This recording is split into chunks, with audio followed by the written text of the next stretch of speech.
आशा करता हूँ आप सब बहुत अच्छे होंगे। मेरा नाम है सिद्धांत अग्निहोत्री, स्टडी क्लोज पे आपका बहुत बहुत स्वागत है। तो आप लोग पूछ रहे थे कि रामायण सीरीज़ कब आएगी।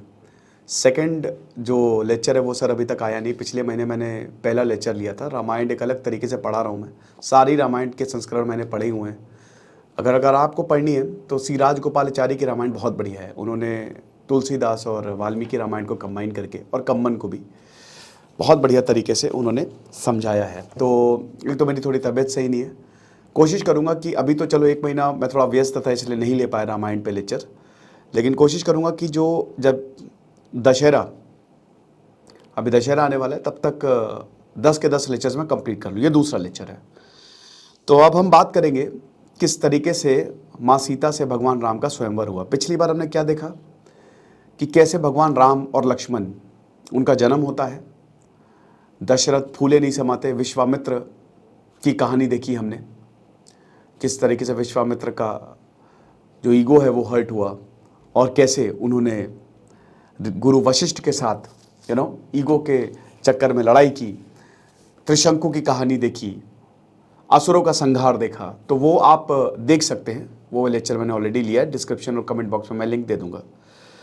तो फिलहाल हम बात करेंगे इसके आगे की। तो अब आपको पता ही है कि मिथिलापुरी जो है, मिथिलापुरी की ओर चल दिए। विश्वामित्र ने बोला कि मैं वहीं जा रहा हूँ, और यही नियति में था। भगवान राम और लक्ष्मण दोनों ही मिथिलापुरी की ओर चल दिए। तो अब अगला चैप्टर जो है वो भूमि सुता सीता। देखिए, हम यहाँ पे भगवान राम के एक अलग पहलू को अब जानेंगे। भगवान राम प्रेम से सराबोर हैं। वो अपने दुश्मन का भी कभी बुरा नहीं चाहते। और मैं यहाँ पे आपको लीडरशिप लेसन्स दूंगा और आपको ये पता भी चलेगा कि आखिरकार क्यों, क्योंकि भगवान राम पे भी आरोप लगते हैं, तो उन्होंने ऐसा क्यों किया। तो अब माँ सीता की एंट्री होने वाली है कहानी में। लेकिन माँ सीता को जानने से पहले हमको सबसे पहले तो राजा जनक को जानना पड़ेगा। राजा जनक विदेह के राजा, आपको पता ही है, प्रजा का पालन बहुत ही न्यायपूर्वक करते थे। ठीक है, रामायण मेरे सामने खुली हुई है एक्चुअली। और आपको पता ही है कि महाराज दशरथ के वो बहुत पुराने मित्र थे और बहुत ही आदर सत्कार करते थे। एक शूरवीर राजा थे जो जनता है बहुत ज़्यादा प्यार करती थी, बहुत ज़्यादा। वेद वेदांगों में प्रवीण, नियम पालक, ज्ञानी पुरुष थे। और आप समझिए कि जब भगवान श्री कृष्ण ने अर्जुन को जब गीता का उपदेश दिया तो उन्होंने महाराजा जनक का उदाहरण दिया था। समझ रहे हो कि किस तरीके से कर्म योग से तुम सिद्धि प्राप्त कर सकते हो। ये चीज़ है। जब देवी सीता ने उनको पिता रूप में स्वीकार किया तो फिर उनके विषय में अधिक कुछ कहने को नहीं रहता। आप समझ ही सकते हैं, जब माँ सीता के वो पिता हैं तो फिर पुरुषों में सर्वश्रेष्ठ। तो अब राजा जनक जो हैं, जब उन्होंने यज्ञ का निश्चय लिया तो उसके लिए उपयुक्त स्थान उन्होंने पसंद किया। जमीन को जोत कर नरम और समतल किया गया। हल उन्होंने स्वयं चलाया। अब जब राजा जनक हल चला रहे थे तब उनको बहुत ही तेजों में, अत्यंत तेजों में और सुंदर बालिका मिट्टी में लिपटी हुई दिखाई दी। राजा जनक को कोई संतान नहीं थी और जैसे ही उन्होंने नन्ही बालिका को गोद में उठा लिया, उन्होंने अपनी रानी के पास ले जाकर बोले कि देखो ये कैसा अनमोल रत्न हमको मिला है, हमको प्राप्त हुआ। और वो थी माँ सीता। तो कहता है ना कि माँ सीता भूमि से आई थी, भूमि पुत्री थी वो। ठीक है, ये चीज है। बहुत ही खूबसूरत थी। मतलब माँ सीता को अगर आप ये समझो कि हीरे की चमक भी कम पड़ जाए उनके सामने, उनका इतना जबरदस्त तेज था। ठीक है, और हर कोई मतलब दूर दूर से माँ सीता के सौंदर्य को देखने आता था, जो बाल सौंदर्य होता है, बहुत ही खूबसूरत। और जब सीता जब राजा जनक के हल के फल से ऊपर उठी तब तो प्रकाश आ गया और इतनी सुंदर कि उस सौंदर्य का वर्णन करना भी कठिन होगा, ऐसा था। ठीक है, बहुत प्यार दिया, बहुत ज्यादा प्यार दिया राजा जनक ने, सबकी दुलारी। और बड़ी बहादुर थी माँ सीता। जैसे कम्बन तो ये तक लिखते हैं कि माँ सीता भगवान राम से भी ज्यादा पराक्रमी थी, बहुत ज्यादा। रावण तक को हराने का उनमें बल था, इतनी ताकत थी माँ सीता में। तो जब कन्या सीता विवाह योग्य हो गई तो फिर अब चिंता सताने लगी, जिससे हर पिता को सताती है कि यार अब विवाह होने जा रहा है और अब हमको एक वर चाहिए। ये चीज़ है। लेकिन अब देखिए, मां सीता जो हैं वो, उनका तेज अलग है। वो साक्षात दैवी रूप हैं, लक्ष्मी रूप हैं।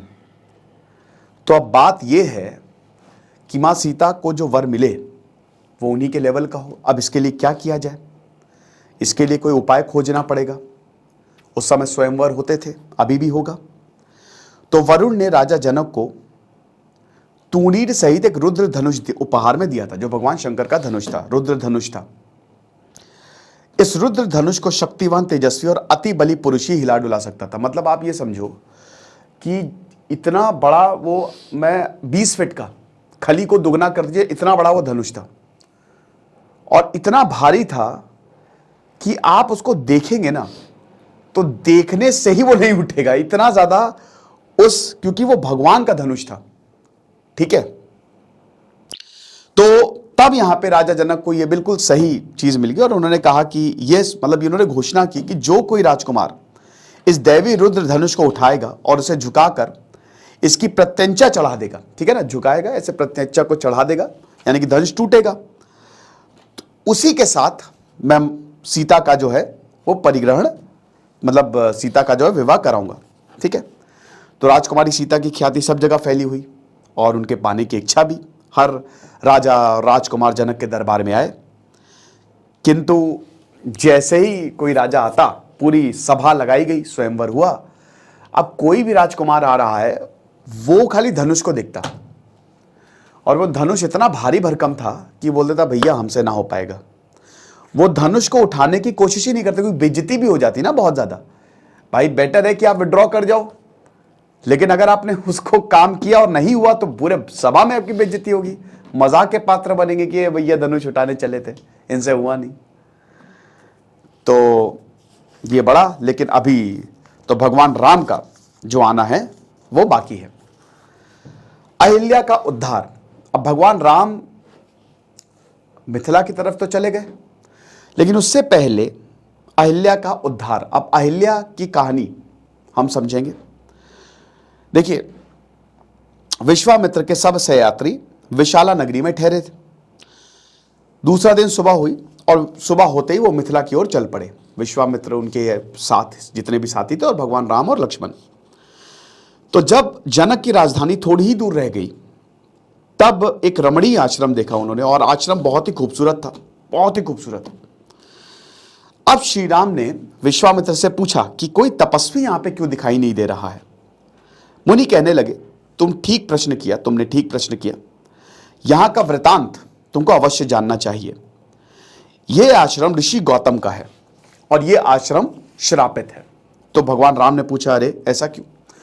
तो फिर ब्रह्म ऋषि विश्वामित्र बताते हैं कि देखो, बहुत दिन पहले यहां पे ऋषि गौतम और उनकी पत्नी अहिल्या आनंद पूर्वक रहते थे, और ऋषि गौतम का भी तेज बहुत ज्यादा था।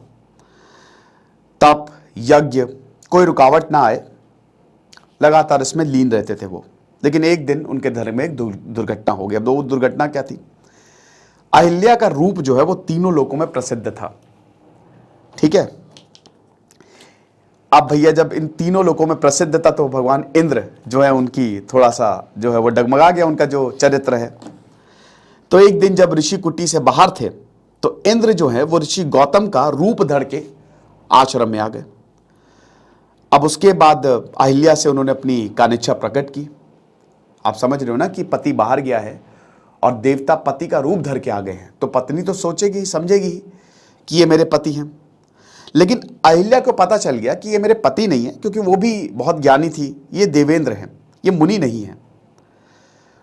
और अपने सौंदर्य पर घमंड हो आए और वो बुद्धि खो बैठी। लेकिन पता होने के बावजूद अहिल्या ने अपनी बुद्धि खो दी और उनका चरित्र जो है वो भ्रष्ट हो गया। और जब उनको होश आया, तब उन्होंने इंद्र को चेताया कि तुम अब यहां से शीघ्र निकल जाओ, ऋषि के लौटने का समय हो गया है। इंद्र जो है अब डर गए, क्योंकि भाई ऋषि से तो बड़े बड़े देवी देवता डरते थे, उनका श्राप इतना खतरनाक होता था। तो इंद्र धन्यवाद देकर चलने ही लगे, तभी गौतम मुनि जो है वो आ गए। अब जैसे ही गौतम मुनि का तपोबल, मतलब इतना ज्यादा प्रखर था उनका तपोबल कि देख के इंद्र की बैंड बज गई कि अरे यार अब तो गया मैं। तो स्नान करके जैसे ही वो गीले कपड़ों में लपेटे तेजोमय मुखमंडल के साथ हाथ में होम के लिए दर्भ और समुदाय लिए वो घर आ रहे थे। द्वार पर आते उन्होंने इंद्र को अपने वेश में देखा तो गौतम मुनि सब समझ गए। इंद्र एकदम सक्के बक्के कि अरे बाप रे, डर के मारे कांपने लगे। तब मुनि ने इंद्र से बोला कि देखो तुम बहुत बड़े पापी हो और तुमने बहुत बड़ा अनिष्ट कार्य जो है वो कर डाला है। तुम मेरे ही आश्रम में आए हो और मेरे ही रूप धारण करके मेरी पत्नी के साथ जो तुमने किया है वो बर्दाश्त के काबिल नहीं है और तुम आज से नपुंसक बन जाओगे। तो क्रोध में मणि के शाप से इंद्र बहुत पछताया। देवगण बड़े दुखी हुए कि अरे यार, इंद्र को ऐसा श्राप मिल गया, अब वो तो स्वर्ग के राजा हैं, अब क्या करें। मुनि ने अपनी पत्नी को प्रायश्चित करने का आदेश दिया। तुम केवल हवा के आधार पर बिना कुछ खाए पिए अदृश्य बनी रहो। यानी कि देखिए, कुछ रामायण कुछ संस्करणों में है कि वो उन्होंने, अहिल्या ने पत्थर का रूप लिया था, ठीक है, यानी कि उन्होंने अपना जो स्वरूप है वो खो दिया था। और यहां पे बोला कि तुम कई वर्ष तक इसी अवस्था में पड़ी रहोगी। एक दिन रामचंद्र यहां पर आएंगे और जैसे ही वो तुमको टच करेंगे, पदार्पण होगा, वैसे ही तुम्हारा पाप जो है वो छूटेगा और तुम उनका खूब आदर सत्कार करना। ओके, तो विश्वामित्र कहने लगे कि इस प्रकार से गौतम मुनि ने अपनी पथ भ्रष्ट पत्नी को त्याग दिया और हिमाचल की ओर तप करने चले गए। तो हम आश्रम में प्रवेश करते हैं और अहिल्या को उनके दुखों से मुक्ति देते हैं। ठीक है, तो जैसे ही रामचंद्र ने आश्रम में पदार्पण किया, दूसरे लोग भी उनके साथ हो लिए और जैसे ही राम के पैरों ने स्पर्श किया अहिल्या को, अहिल्या तुरंत शाप से मुक्त हो गई, बहुत ही खुशी हो गई। ठीक है, यह चीज है। और ऐसा भी कहा जाता है कि सृष्टिकर्ता ने दुनिया भर की सुंदरियों का सौंदर्य अहिल्या में डाल दिया था एक साथ। इतनी ज्यादा सुंदर थी अहिल्या और कई वर्षों तक वो प्रायश्चित कर रही थी। बेल पत्तों के बीच में अपने आप को छिपा लिया था, शर्म से वो किसी के सामने नहीं आती थी। लेकिन जैसे ही भगवान राम आश्रम में आए तो वो तुरंत ही चंद्रमा की तरह, अग्नि की तरह और विचलित जलाशय में एकदम दिखने लगी वो। ठीक है, ये चीज है।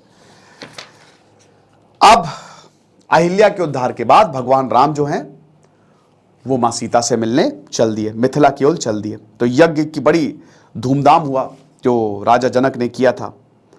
ब्राह्मण ऋषि हर कोई यहां पे एकत्र हुआ। जनक के पुरोहित सदानंद जी के स्वयं विश्वामित्र जी का स्वागत किया, विश्वामित्र भी आए।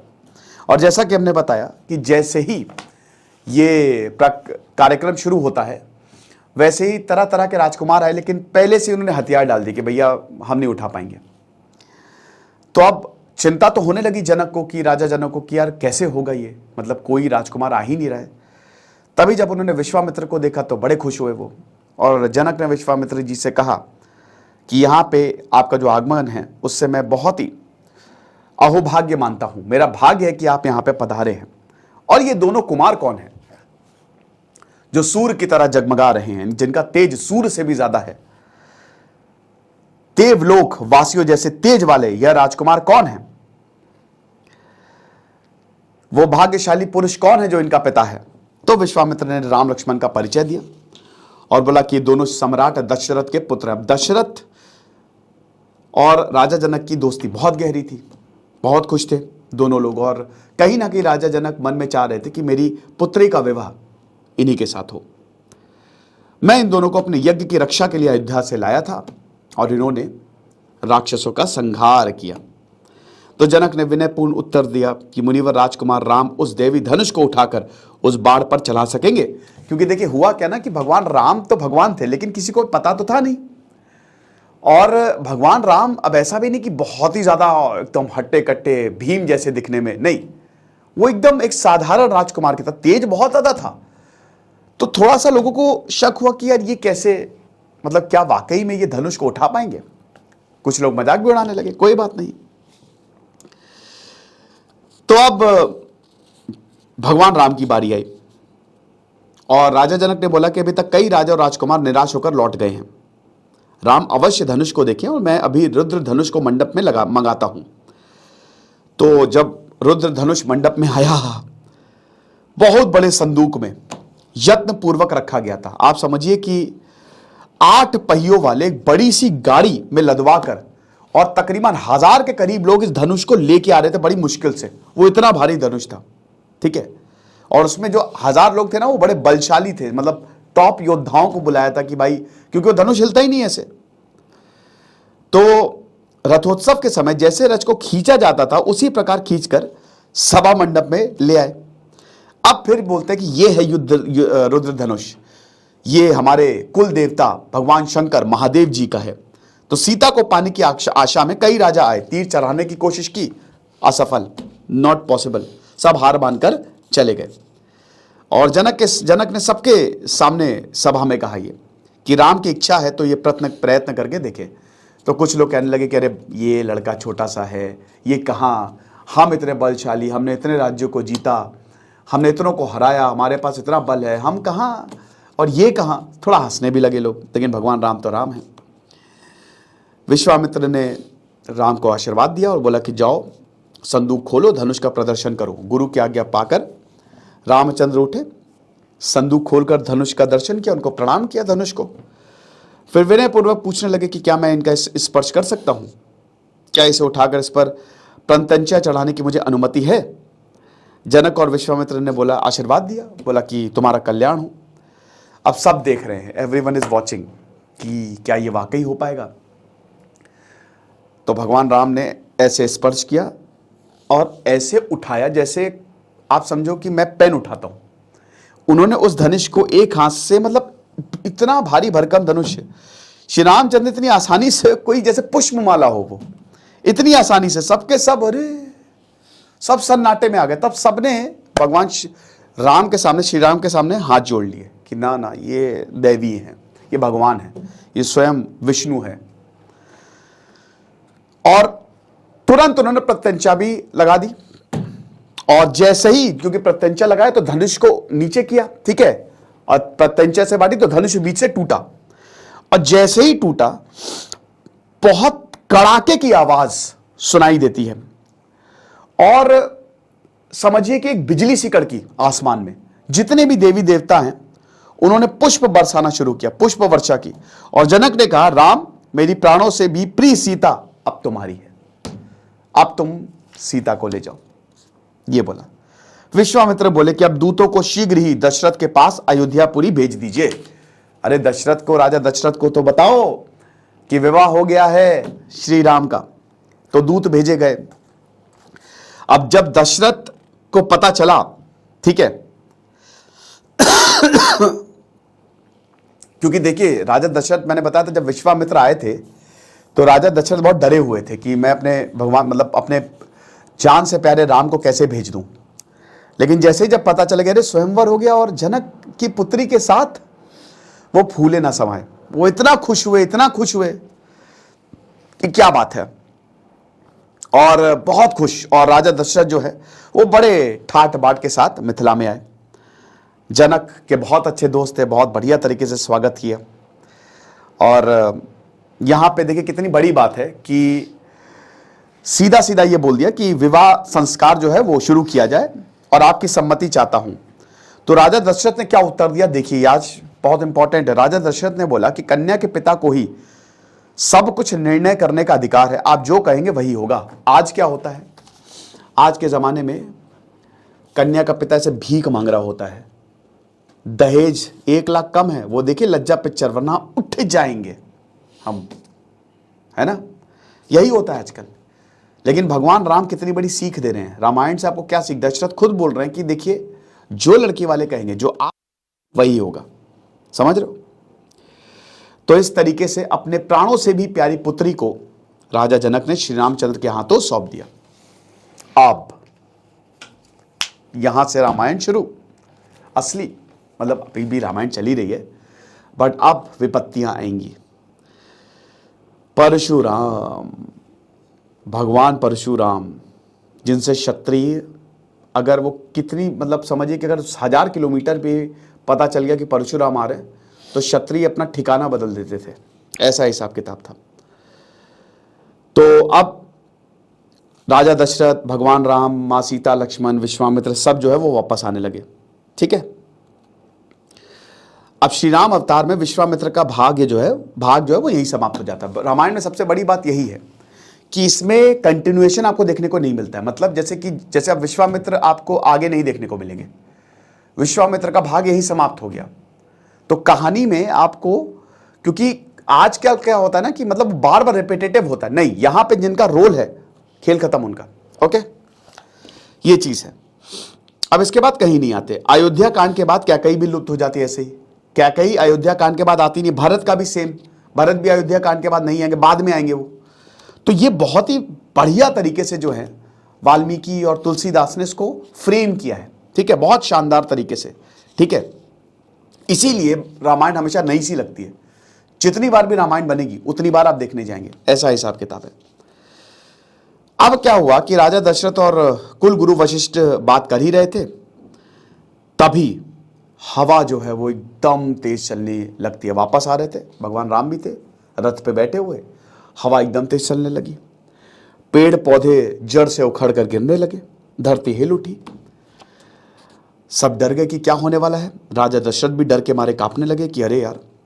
और तभी हम देखते हैं कि एकदम से क्षत्रिय कुल के भगवान परशुराम सामने आके खड़े हो गए। क्षत्रिय कुल के लिए काल ब्राह्मण परशुराम सामने आके खड़े हो गए। अब धनुर्धारी परशुराम है वो, उनके कंधे पर फरसा लटका हुआ था, उनके हाथों में एक दमकता हुआ बाण भी था। त्रिपुर संहारी रुद्र की तरह जटाधारी परशुराम दीप्तिमान हो रहे थे। मुख्य का तेज कलाग्नि की भांति प्रज्वलित हो रहा था। मतलब आप ये समझिए कि इतना ज्यादा तेज था कि बड़े बड़े शूरवीर योद्धा उनको देख के डर जाएं। तो अब दशरथ के दल में जितने ब्राह्मण थे वो आपस में बात करने लगे कि अरे यार अब क्या होगा। अपने पिता की हत्या एक क्षत्रिय राजा के द्वारा हो जाने के कारण परशुराम ने उनका बदला लेने की प्रतिज्ञा की थी, और फिर हमको पता है कि उन्होंने क्षत्रियों का संहार किया था। ठीक है, तो डरते डरते परशुराम को मतलब यहां पे उनका सत्कार किया। और परशुराम ने बोले कि हे दशरथ पुत्र, भगवान राम को बोला परशुराम ने, तुम्हारे पराक्रम के बारे में मैंने बहुत सुना है। तुमने वो शिव धनुष भी तोड़ दिया, यह सुनकर मुझे बड़ा आश्चर्य हुआ। मैं तुम्हारी परीक्षा लेने आया हूं। अब देखो, ये देखो, मेरे पास भी एक धनुष है, उस रुद्र धनुष के समान ही है जिसे तुमने तोड़ा है। यह महाविष्णु का दिया हुआ है। यह मेरे पिता जमदग्नि के पास रहा करता था।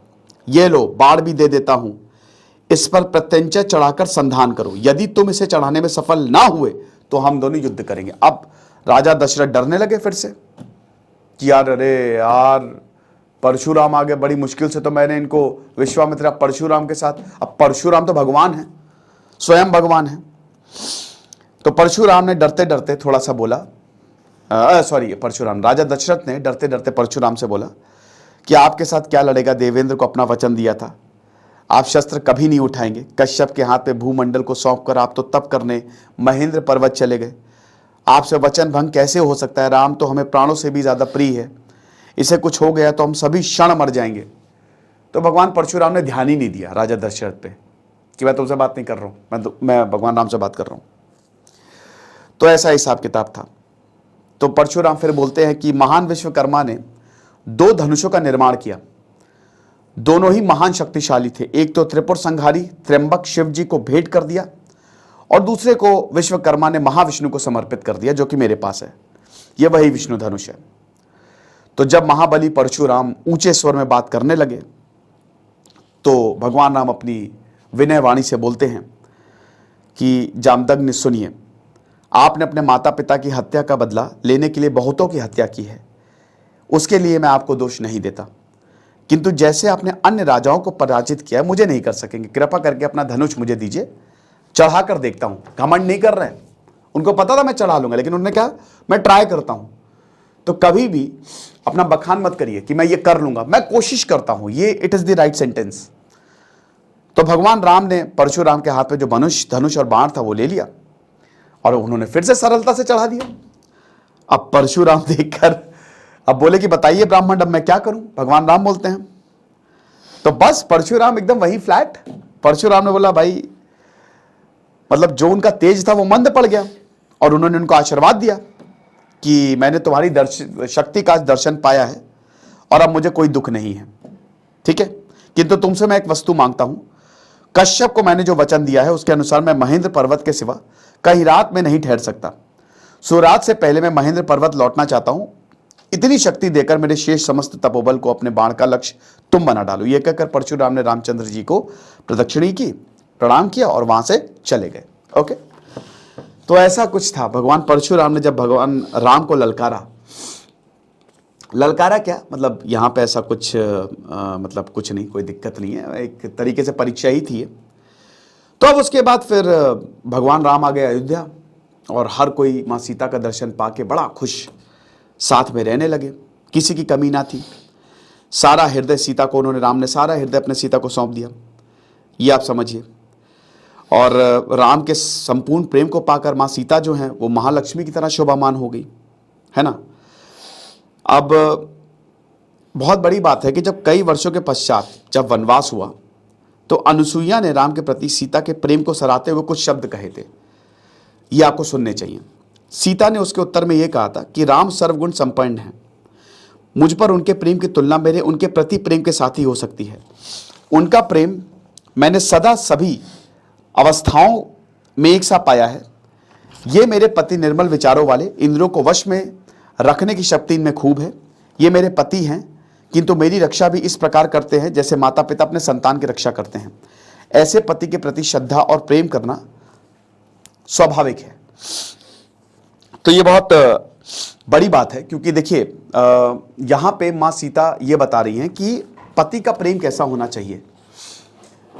पति का प्रेम आप देख सकते हैं समर्पित है यहां पे, और जिस तरीके से संतानों को प्यार किया जाता है माँ बाप द्वारा, वैसे ही आपको अपनी पत्नी को, क्योंकि वो आपकी संतान की ही तरह है, आप समझ रहे हो।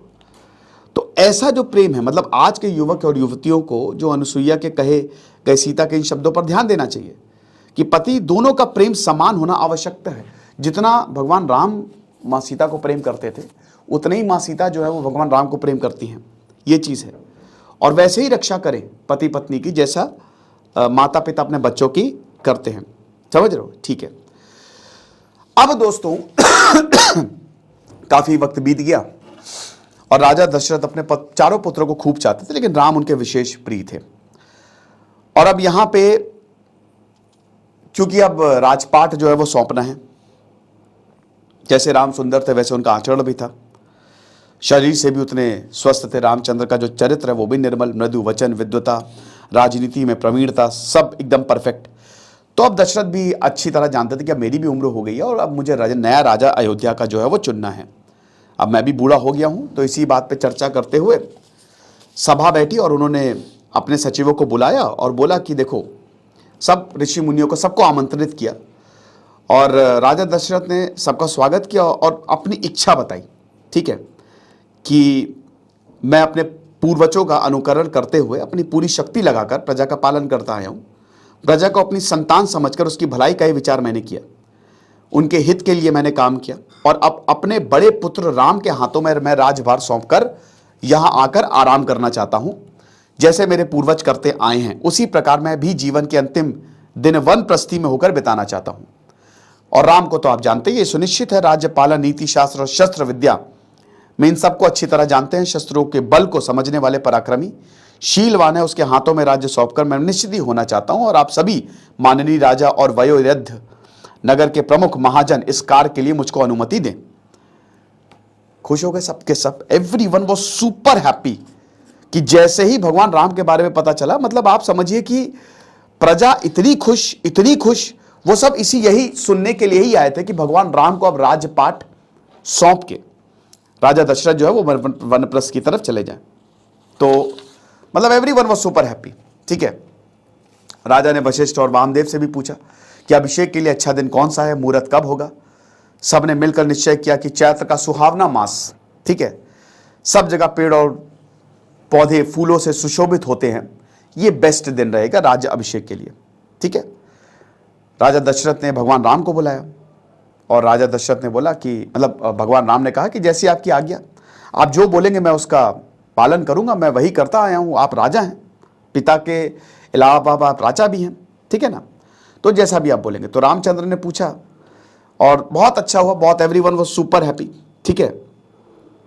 तो ये चीज़ है, लेकिन राजा दशरथ जो है वो थोड़ा सा टेंशन में आ गए थे, क्योंकि राजा दशरथ चाहते थे कार्य जो है वो जल्द से जल्द हो, बहुत जल्दी एक कार्य करना चाहते थे। तो एक दिन उन्होंने भगवान राम को बुलाया और भगवान राम से बोला कि देखो हम इतने दिन तक वेट नहीं करेंगे, ये कार्य हम जल्द से जल्द इसको पूरा करेंगे। अब भगवान राम, दशरथ क्या ऐसा सोच रहे थे, क्यों उन्होंने एकदम से भगवान राम को बुलाया और बोला कि जो तुम्हारा राज्य अभिषेक है वो जल्द से जल्द होना चाहिए। ये अगले लेक्चर में जानेंगे, क्योंकि अगले लेक्चर में हम वनवास की तरफ बढ़ेंगे कि कैसे कैकई जो भगवान राम को इतना प्यार करती थी वो कैसी मंत्रा के बातों में आ जाती है और आप इससे क्या सीख सकते हो। तो ये हम परसों या नरसों में इस पर प्रकाश डालेंगे। तो आई होप आपको ये जो दूसरा लेक्चर है पसंद आया होगा। कमेंट बॉक्स में थोड़ा सा कमेंट करें बढ़िया बढ़िया, और बहुत जल्द मतलब 3-4 दिनों में मैं अगला पार्ट जो है इसका लेके आऊंगा, वनवास। ठीक है, दिस इज सिद्धांत अग्निहोत्री साइनिंग ऑफ।